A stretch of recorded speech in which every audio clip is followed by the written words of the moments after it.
पिछले दिनों 7 फरवरी 2025 को हम लोगों ने राजभवन के समक्ष आदिवासियों के पेशा कानून और आदिवासियों की जमीन लूट और स्थानीय नियोजन नीति विभिन्न मुद्दे को लेकर के राजभवन के समक्ष हम लोग धरना दिए थे। उसी कड़ी में आज राजभवन में हमको राज्यपाल से जो वार्ता हुआ, एक डिस्कस हुआ कि आदिवासियों की ज़मीन को कैसे बचाया जाए।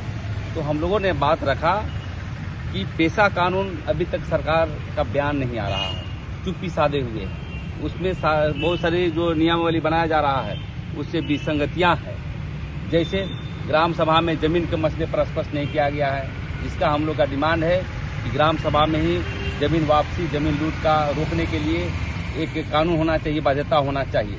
लेकिन उसको अंतिम निर्णय जो है उपायुक्त को दिया गया है। हम लोग का मानना है कि अब जमीन के मसले पर ग्राम सभा का ही मान्यता को, बाध्यता का कॉलम हमको रखना चाहिए। दूसरी बात, आदिवासियों की जमीन लूट व्यापक तरीके से हो रहा है। आज जितने भी देख रहे हैं कि आदिवासियों के धर्म संस्कृति की जमीन, भूमिहरी जमीन की व्यापक लूट हो रही है और जरपेशकी जमीन और जाली कतारी जमीन की लूट हो रही है और धड़ल्ले से इस पर जो है गैर कानूनी ढंग से खरीद बिक्री किया जा रहा है।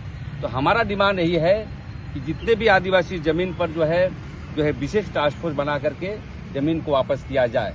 और उसमें हम देख रहे हैं कि जमीन के मसले पर खासकर भूमिहरी जमीन पर देख रहे हैं कि फर्जी हुक्मनामा, इस्तीफानामा बना करके लूट जा रही है। यही हम लोगों ने मांग को रखा है और उन्होंने आश्वासन दिया है कि इसको अविलंब हम कार्रवाई करेंगे।